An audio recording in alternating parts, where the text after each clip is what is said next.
ഇറാനുമായുള്ള സമാധാന ചർച്ചയ്ക്ക് വാതിൽ തുറന്ന് ട്രംപ്. യുദ്ധം അവസാനിപ്പിക്കാനുള്ള ചർച്ചയ്ക്ക് താൽപര്യമുണ്ടെങ്കിൽ ഇറാന് അമേരിക്കയെ വിളിക്കാമെന്ന് ട്രംപ് പറഞ്ഞു.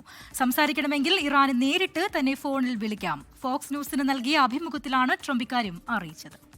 വിനയ് ഉണ്ണിയുണ്ട് ന്യൂസ് ഡെസ്കിൽ നിന്ന്. വിനയ്, കഴിഞ്ഞ ദിവസം വക്കോളമെത്തിയ ഒരു ചർച്ചയായിരുന്നു. ഒടുവിൽ 18 മണിക്കൂർ ഇതിനു വേണ്ടി, ചർച്ചയ്ക്ക് വേണ്ടി അവിടെ പോയിട്ട് എന്ത് വിമാനയാത്ര ചെയ്തിട്ട് എന്തൊക്കെയെന്ന് പറഞ്ഞാണ് ആ സംഘത്തെ ട്രംപ് തിരിച്ചു വിളിക്കുക അടക്കമുണ്ടായത്. എന്തായാലും അതിനുശേഷം ട്രംപ് ഇപ്പോൾ വീണ്ടും അയയുന്നുണ്ട്. ട്രംപ് ആയതുകൊണ്ട് മാത്രം ഇക്കാര്യം നടക്കുമോ എന്നും ചർച്ച നടന്നാൽ മാത്രമാണ് നമുക്ക് സ്ഥിരീകരിക്കാൻ പറ്റുള്ളൂ.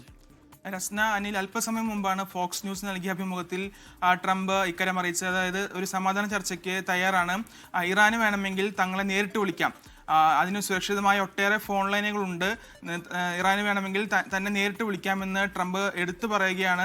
അതായത് ഒരു മധ്യസ്ഥ രാജ്യത്തിൻ്റെയും സഹായം കൂടാതെ ഇറാനെ ട്രംപിനെ വിളിക്കാമെന്ന് വീണ്ടും ആവർത്തിക്കുകയാണ് ഇപ്പോൾ ട്രംപ്. നേരത്തെ കഴിഞ്ഞ ദിവസം ഇസ്ലാമാബാദിൽ വെച്ച് നടക്കേണ്ടുന്ന ചർച്ച നടക്കാതെ പോയിരുന്നു. കാരണം ഇറാൻ പ്രതിനിധികൾ ഇസ്ലാമാബാദിൽ മടങ്ങിയ ശേഷം ട്രംപിന്റെ പ്രതിനിധികളോട് അവിടേക്ക് പോകണ്ടെന്നും 18 മണിക്കൂർ വിമാനയാത്ര നടത്തിയിട്ട് സംസാരിക്കാൻ ഒന്നുമില്ലെന്നായിരുന്നു ട്രംപ് പറഞ്ഞത്.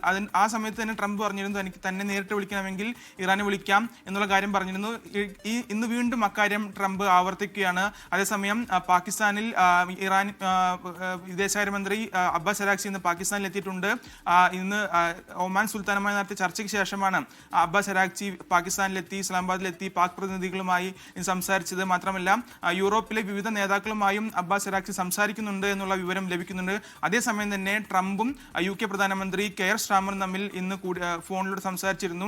ഹോർമുസ് തുറക്കുന്നതുമായി ബന്ധപ്പെട്ട കാര്യങ്ങളാണ് ഇരുവരും സംസാരിച്ചതിന് തൊട്ടു പിന്നാലെയാണ് ഇപ്പോൾ ഇറാനുമായി താൻ സമാധാന ചർച്ചയ്ക്ക് തയ്യാറാണെന്നുള്ള കാര്യം പറഞ്ഞത്. മറ്റൊരു കാര്യം എടുത്തു പറയുന്നത്, ഒരു മധ്യസ്ഥ രാജ്യങ്ങളുടെയും സഹായം ഇക്കാര്യത്തിൽ തനിക്ക് ആവശ്യമില്ല എന്നുള്ള കാര്യം ഇപ്പോൾ ട്രംപ് വീണ്ടും ആവർത്തിക്കുകയാണ്.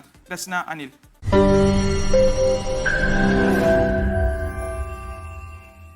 ലോകത്തെവിടെയായാലും ഏത് സമയത്തും 24 വാർത്തകളും ഓഗ്മെന്റഡ് റിയാലിറ്റി പാക്കേജുകളും എക്സ്പ്ലെയിനറുകളും വിശദമായി കാണാൻ ഞങ്ങളുടെ YouTube ചാനൽ നിങ്ങൾക്ക് സബ്സ്ക്രൈബ് ചെയ്യാം.